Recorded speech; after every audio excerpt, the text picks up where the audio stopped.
Hi, I'm Brian, CEO at the Association for Solution Focused Hypnotherapy. And this is our second in the series of Super Supervisors. This is where we get to meet some of the amazing supervisors that help our members at the Association for Solution Focused Hypnotherapy and support them through their work.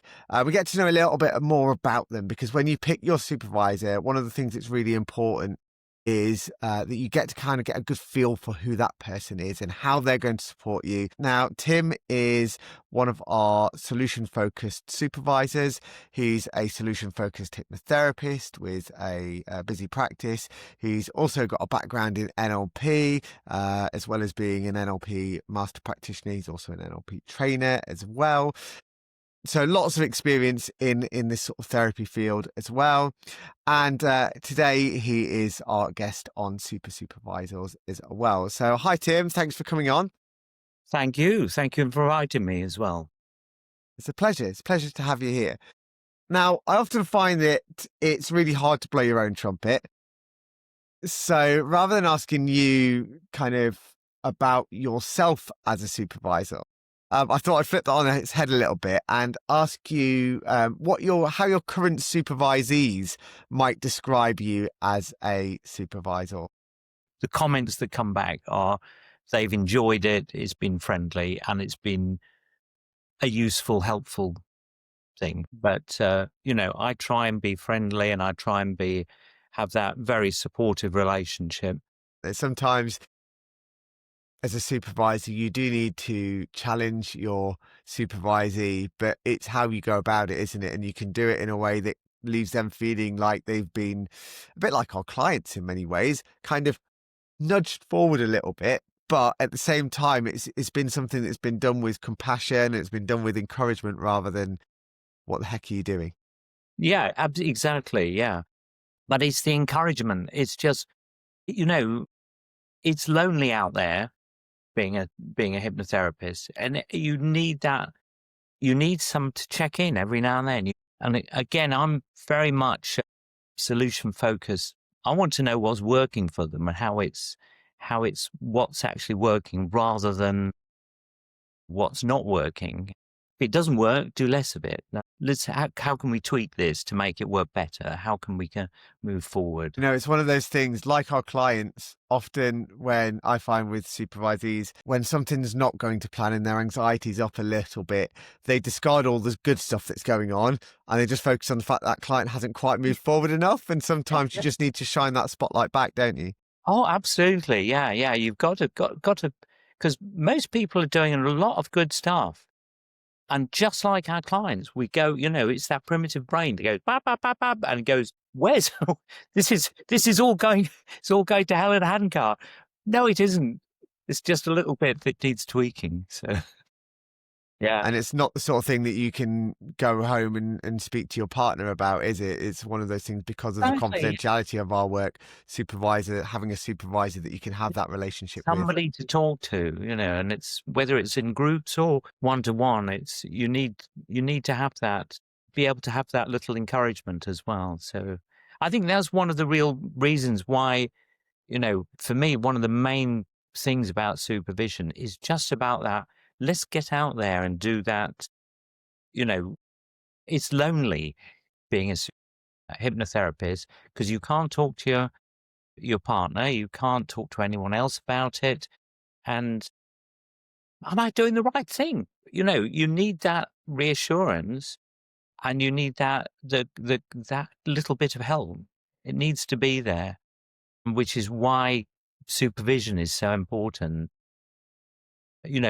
Just also going to group supervision for me is running those group supervision where different people have come up with different ideas and I've got this problem and you'll think, oh yeah, I had that same sort of thing. This is how I did it. And just that interaction, it's not just me, it's everyone else that's in that group that can contribute towards it. So Both as a supervisor and a supervisee, then why would you say that supervision is so important, as well as obviously the kind of the connection and having that chance to talk with others? Why do you think it is important to attend regular supervision?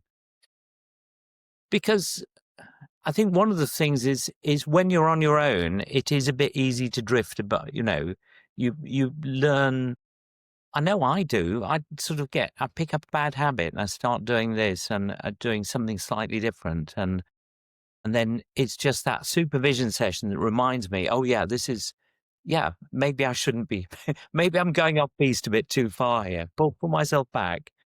And that, that sometimes I need that. And so just having that conversation with other people is really important, and just to keep it going. And you can, I think in my early days when I didn't have many clients and things, I get a bit despondent as well. I'm here on my own, not getting enough clients. What's happening? And and it's, and people give up.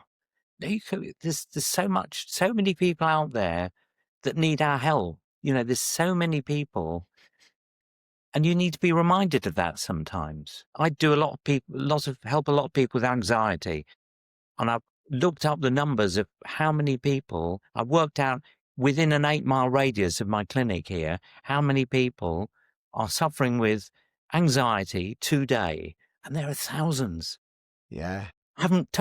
I've hardly touched any. I will talk a lot with my supervisee about marketing if that's their problem. I think one of my supervisees said this is, it's a necessary evil. And no, this is not. Marketing is about providing a service, a free service that you provide to all the people in your area or wherever you're marketing to, just letting them know what hypnotherapy can do for them. And it's important that they know.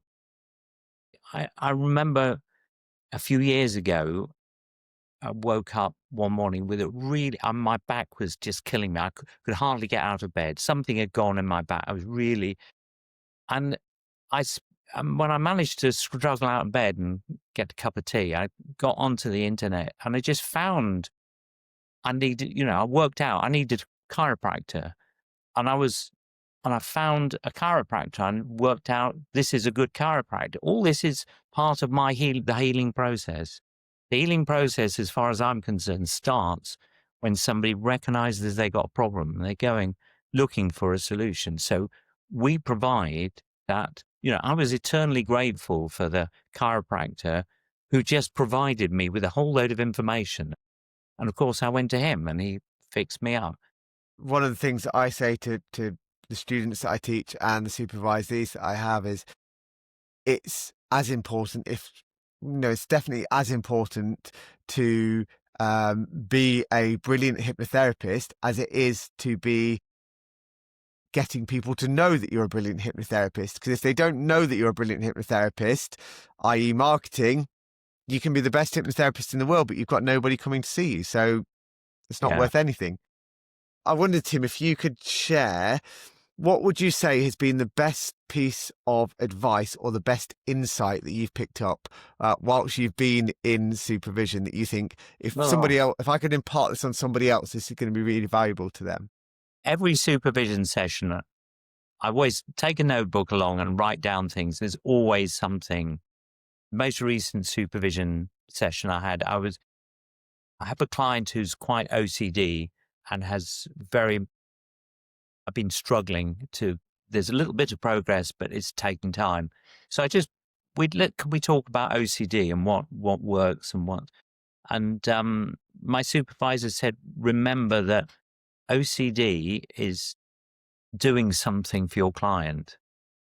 There's something that they're doing. They're getting a secondary gain from that. So you've got to fulfill that secondary gain. You've got to give them something and that made a big difference. That just, oh yeah, of course. Yeah. And if I'd thought about it more carefully, instead of worrying about not making progress, I would have thought that myself. But yeah, OCD is a behavior that happens because the client there's something they're trying to achieve. There's something that they need there. It's fulfilling a need for the client. So I can't take the OCD away or get them to take it away without actually giving them something to fulfill that need again. Right. So next session we change tactic and start, now I can see more progress. Finally then, Tim, can you tell me about what your supervision looks like in terms of if someone was to pick you as their supervisor? Do you do group session? Do you do one-to-one? Is it in person? Is it online? How do you run your sessions? Well, first thing I do pay-as-you-go supervision. So if you go onto my website and follow the supervision services link, you can go and book on. Anyone can book on. You don't have to be registered with me. I do get people popping up and I've never seen before, so which is really exciting because I do it at the moment. All my supervision is online, and there are for one-to-ones and groups. My intention is that if I get enough supervisees within range of where I work, then I will start face-to-face because I prefer face-to-face. I've got a little newsletter that I push out to people who've signed up just to remind them of when the supervision sessions are. I run the group supervisions every 2 months and have slots available for people to book in a one-to-one every week. Super. All right. Well, if you would like to find out more about Tim and his supervision, just go to the directory, the therapist directory, or the supervision directory on the AFSFH website, which is afsfh.com. You can find out more about Tim Maude and find a link to his website where you can find out more about his supervision there, as well as lots of other solution-focused hypnotherapy supervisors as well. We've got an extensive directory of lots of people. I hope you've enjoyed today, and I hope you've got some insights around Tim and how he works as well. And we will be back soon with another edition of Super Supervisors real soon.